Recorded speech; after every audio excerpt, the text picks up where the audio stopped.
Assalamualaikum warahmatullahi wabarakatuh. Di video kali ini seperti biasa Bunda akan menerangkan tentang suatu penyakit yang ada hubungannya dengan akhlak. Telinga berdengung itu biasanya tuh radang di telinga, sehingga tekanan di telinga itu berbeda satu dengan yang lain. Itu berbunyi dengung biasanya. Tapi kalau tidak ada radang, ada faktor kesedihan, jengkel, kecewa, sehingga di situ mulai. Jadi kesedihan yang berlarut-larut, yang tidak ada putusnya, pada waktu itu berbulan-bulan masih dipikirkan.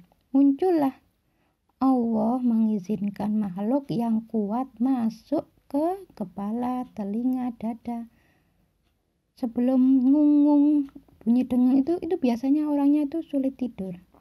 Kalau yang terlalu kuat akan terjadi. Jadi orang itu biasanya kalau cemas, jengkel, bersedih itu berbulan-bulan akan terjadi seperti itu.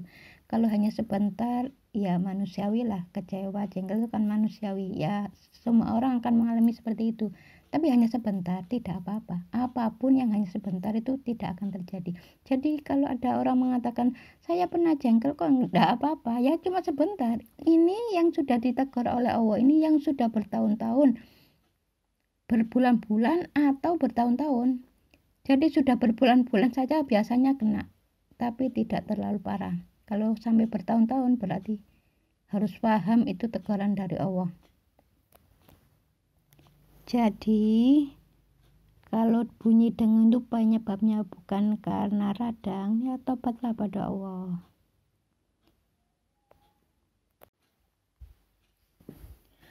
Ulu hati sakit, gampang tersinggung. Usus buntu, perut bengkak, itu punya masalah, terutama dengan saudara. Tak ada solusi, tersimpan menjadi jengkel. Usus selengket, suka diam, tidak mau memberi solusi pada permasalahan orang lain seperti anak. Itu usus 12 jari itu lengket, bila punya masalah cenderung diam. Allah perintah disuruh musyawarah. Jadi kalau ada permasalahan itu tidak dimusyawarahkan, malah cenderung diam, tidak mau tahu gitu loh, malah diam. Itu usus 12 jarinya akan lengket. Tipes, sering marah atau menyimpan jengkel yang kuat pada seseorang. Tumor payudara kanan, jengkel yang dipendam karena suatu kebaikan yang disampaikan ke suami tidak direspon dengan baik.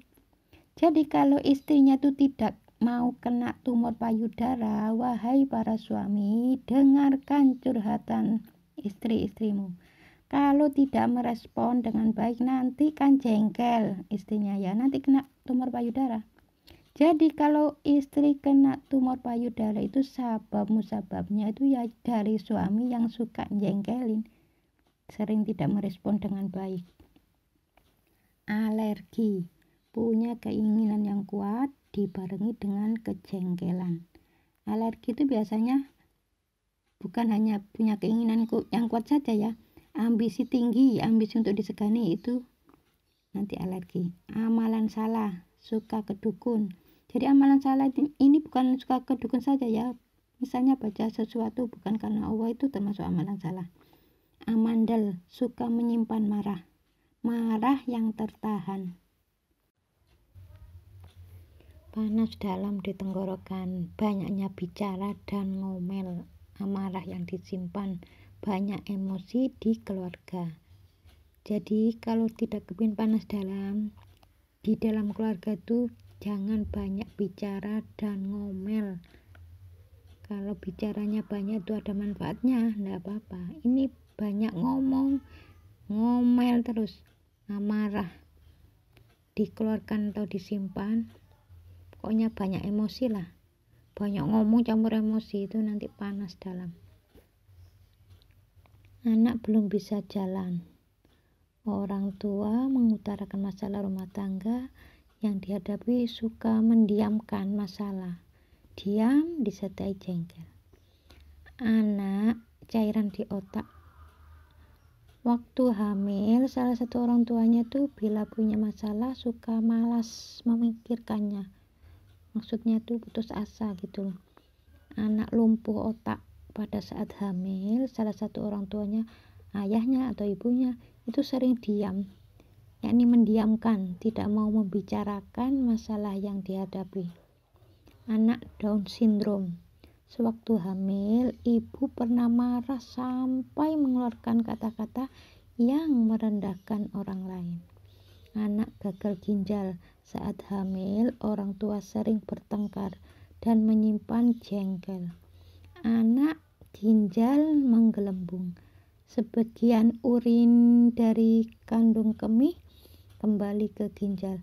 Ini penyebabnya adalah salah satu orang tua, ayah atau ibu itu sering jengkel. Jengkelnya itu disimpan lama pada pasangan. Diam, tidak mau mendiskusikan masalah. Anak ginjal dan radang otak. Jadi kalau ada anak masih balita, jadi kalau balita ini hubungannya dengan kedua orang tuanya ya. Jadi kalau orang tuanya itu, keduanya itu akhlaknya betul-betul buruk, nanti balitanya tuh mendapat sakit yang macam-macam nanti. Jadi anak ginjal dan radang otak itu orang tua sering bertengkar, marah yang disimpan lama, terus campur jengkel. Anak hepatitis A, orang tua sering berantem dan selesainya lama.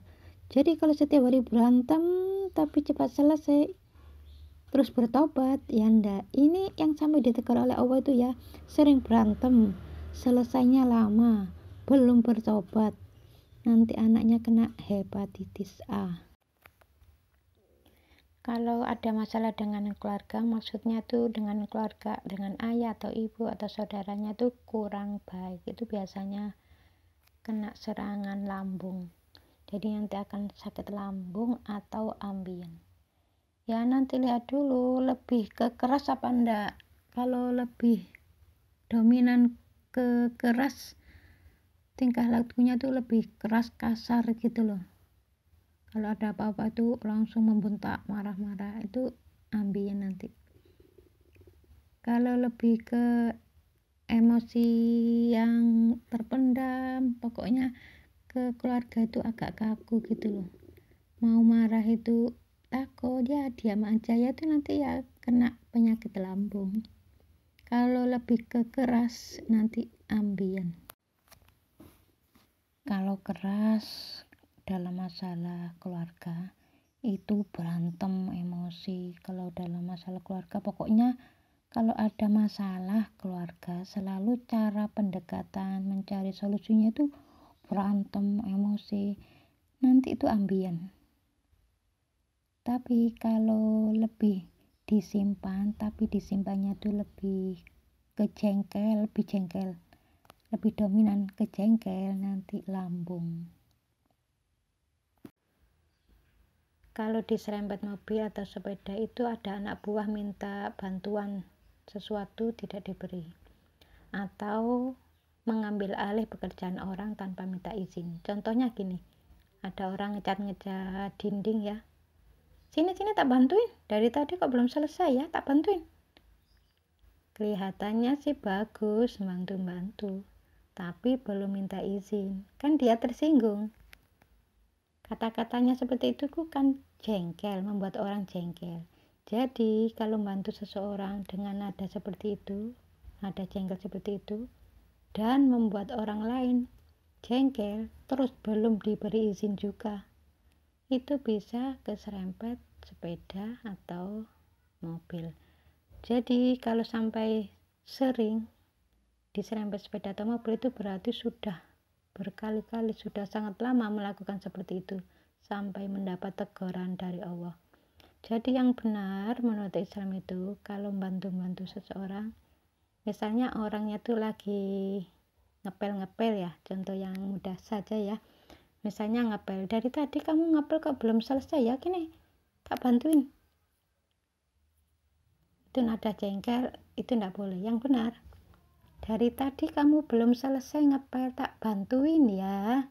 Terus orangnya tuh jawab, oh iya terima kasih. Nah itu baru dilaksanakan.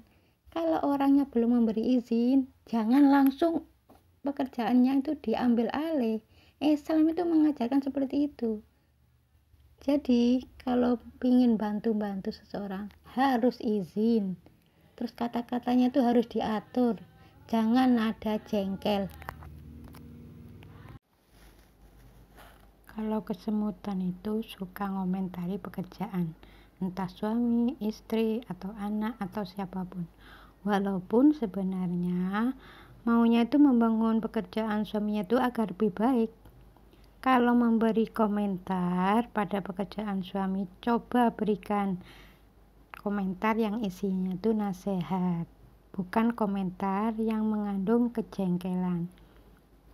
Kalau komentar yang baik, Pak, tak bantuin ya Pak, pekerjaannya beres-beres. Jangan begini, kalau begini kan jengkel. Pak, mbok dibersihkan toh Pak, kok berantakan gini toh Pak, tadi kan enggak begini rapi, sekarang kok jadi begini.